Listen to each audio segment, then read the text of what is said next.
गरुडगमन तव चरणकमलमिह मनसि लसतु मम नित्यम् गरुडगमन तव चरणकमलमिह मनसि लसतु मम नित्यम् मनसि लसतु मम नित्यम् मम तापमपाकुरु देव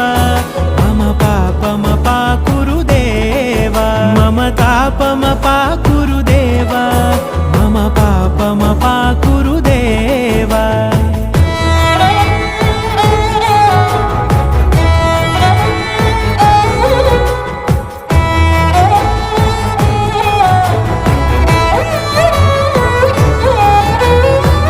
जनयन विधिनमुचिहरण मुख विबुध विनुत पद पद्मा जल जनयन विधिनमुचिहरण मुख विबुध विनुत पद पद्मा विबुध विनुत पद पद्मा